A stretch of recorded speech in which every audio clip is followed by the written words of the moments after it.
Je remercie Manager Rama TV de donner l'opportunité d'aborder un sujet aussi important et clé dans le management de la réputation d'un manager et d'une organisation, parce que finalement c'est intangible, c'est ce qui fait la confiance entre les différentes personnes, entre les clients, les collaborateurs entre eux et avec le leadership. Je suis un ancien théologien philosophe qui a fait beaucoup de formations au Crédit Suisse, qui a occupé un rôle de directeur des ressources humaines du Crédit Suisse Région Genève, qui a travaillé au Crédit Suisse pendant 9 ans, ensuite 6 ans pour l'Union bancaire privée dans la direction générale pour aider cette organisation à la succession, à se mettre en place et à gérer des ressources humaines à long terme. J'ai rejoint le groupe Lombard-Odier en 2001, notamment pour la fusion Lombard-Odier-Darrier-Hensch. Et au fond, j'ai cette fonction de responsable des ressources humaines pour l'ensemble du groupe, donc en Suisse et à l'étranger.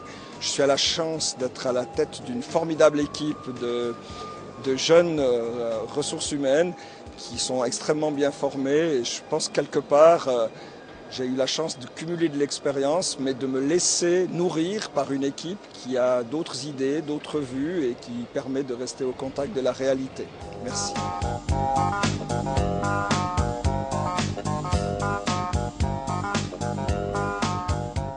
Bon, il y a plusieurs pistes, notamment celle du reward ou de la rémunération globale. Le seul problème, c'est que les systèmes de rémunération à l'heure actuelle, ils sont plutôt annuels. Et j'ai presque envie de dire que l'honnêteté n'est pas annualisée. C'est, j'allais dire, un style de vie et donc il faudrait pouvoir dilater dans le temps. J'allais dire le fait de récompenser quelque chose pour un comportement qui a des conséquences. Donc au fond, vouloir quelque chose, c'est vouloir des conséquences, et ces conséquences, elles doivent être évaluées à long terme. Et je pense que le premier thème, c'est de faire que la rémunération, ou une partie significative de celle-ci, soit donnée quand il y a des résultats dans la durée, à 3 ans au minimum, dit notamment le règlement de la FINMA qui va nous arriver tout prochainement.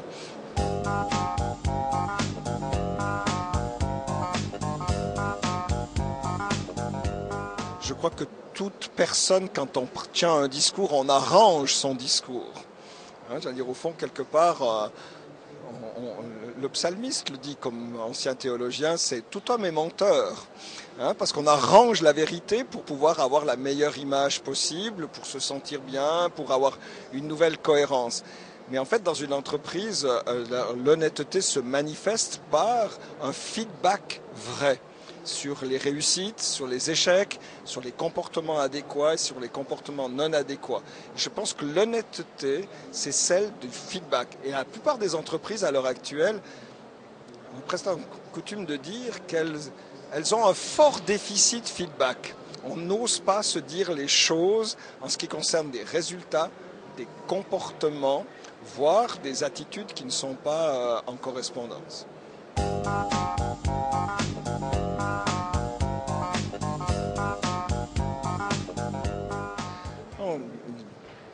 Modestement, vous savez, la prise de référence, elle est quand même relativement importante, même si la loi sur la protection des données, j'allais dire, fait que la prise de référence est plus difficile.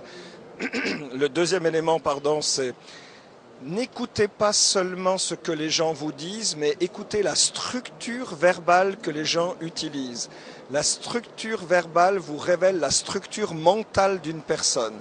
Et si celle-ci, elle est très déséquilibrée, du style j'aime, j'aime pas, ou j'allais dire de la juxtaposition, vous avez vraisemblablement un indice que la consistance de la personne pourrait être faible. Je n'ai pas dit qu'elle était malhonnête, mais elle serait relativement faible. Lorsque vous avez une construction verbale très équilibrée, avec véritablement des parallèles, des conclusions, avec des articulations d'arguments, vous apercevez que la construction des valeurs de la personne, elle est nettement plus mature.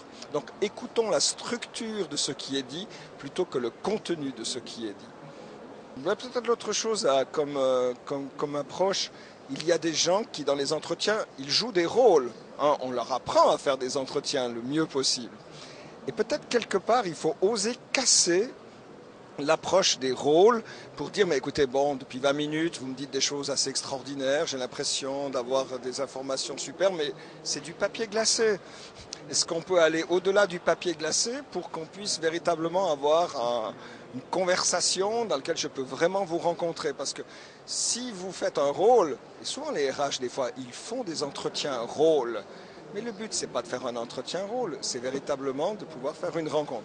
Puis j'ai recommandé de faire dans les entretiens une séquence risk management où vous dites au candidat, j'enfile ma casquette de risk manager ressources humaines et j'ai des questions dérangeantes mais importantes à traiter.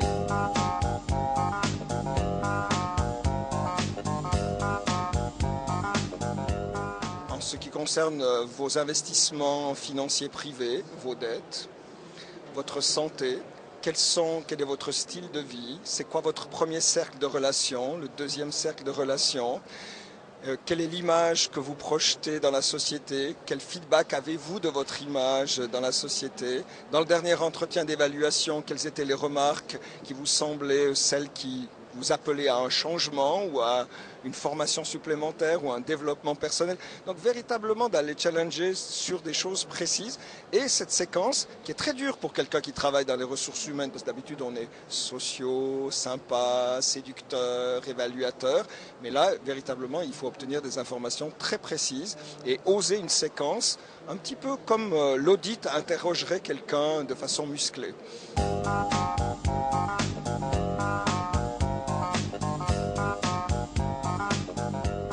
Bon, le problème qu'il y a, c'est que les organisations utilisent souvent des leaders et des managers de façon trop rapide. J'allais dire, au fond, le cycle d'un directeur général, il est moins de 5 ans. C'est difficile d'être consistant dans des durées qui sont courtes. Je pense qu'il faut qu'il y ait des personnalités qui soient très construites.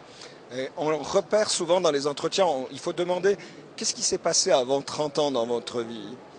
Ceux qui ont eu des grands succès et des grands échecs sont de très bons leaders.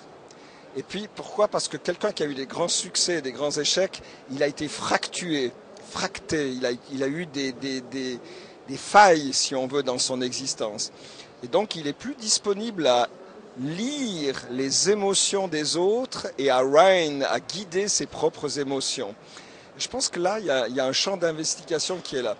Le problème qu'il y a, c'est qu'au fond, le leader, il doit considérer les gens qu'il a, non pas comme des forces de travail, mais comme des individus existants.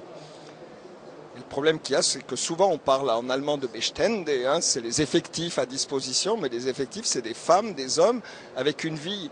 Et un vrai leader, il doit savoir un peu plus de la vie des gens qui travaillent avec lui pour les considérer. Je considère qu'un leader est un bon leader et éthique, c'est qu'il sait prendre en considération quelqu'un. Et le mot considérer, ça veut dire je mets quelqu'un dans son univers. Siderum, ça veut dire l'univers.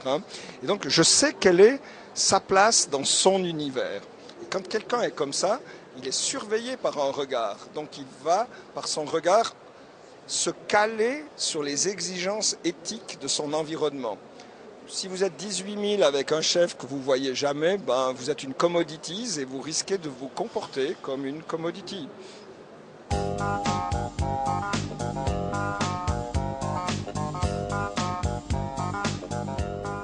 Mais c'est un respect valorisant. C'est-à-dire au fond, j'aime bien George Kohlreiser qui a écrit un bouquin sur les négociations sensibles.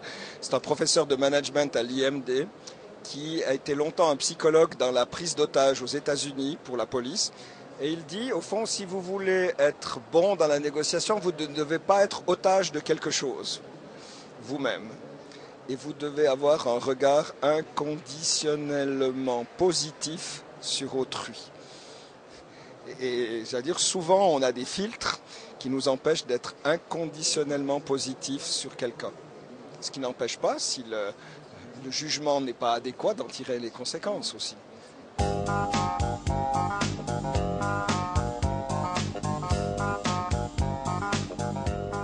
J'étais très intéressé ces dernières années par une lecture sur les phénomènes de groupe. Quelqu'un qui s'appelle Howard Bloom a écrit un bouquin qui s'appelle The Lucifer's Principle, le principe de Lucifer. Et il montre que la sélection entre les individus, c'est pas ça qui est très important. La vraie sélection se fait entre des groupes. Et les groupes n'ont que de cesse que de grandir et de faire montrer à l'autre groupe que s'il est menacé, il pourrait tuer. Et je m'aperçois qu'au fond, l'éthique, elle existe pas mal au niveau des individus, mais y compris des groupes qui ont des caractéristiques morales ou religieuses, ont des comportements tueurs relativement importants vis-à-vis d'autres groupes. Et dans la société, au fond, finalement, dis-moi à quel groupe tu appartiens, je dirais quelle est ton éthique. Et là, je pense qu'il y a quelque chose à remarquer. Un groupe, on est quelquefois englobé dans le groupe sans que notre volonté propre soit là. Et je suis assez inquiet de voir que le groupe peut annihiler les capacités de respect, d'amitié, de gratuité pour la défense du groupe. Des groupes d'intérêt, mais des groupes des fois très informels, des gens qui sont entre eux, d'une même classe, d'une même école, d'un même niveau socio-culturel. Il y a une sorte de défense d'appartenance qui est très dure pour les autres groupes. Et j'aimerais que quelquefois on convertisse non pas seulement les individus, mais aussi les groupes.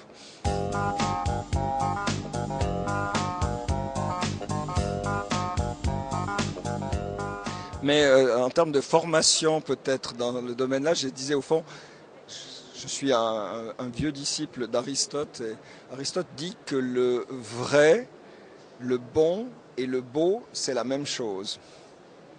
Et je pense que dans les cours de management et autres, on devrait éduquer les gens au beau, à l'art, à tout ce qui permet d'élever l'âme et de découvrir une dimension qui est beaucoup plus grande que l'efficacité, que la profitabilité, et de découvrir un monde qui est nettement plus large, entre guillemets, que celui de l'entreprise. Et que si on prenait le temps d'éveiller, de construire une vraie culture de reconnaissance de l'art et de la beauté, on augmenterait la capacité d'un individu d'avoir des valeurs sacrées, comme cela a été dit par le professeur Gimson, des valeurs sacrées qui soient fortes.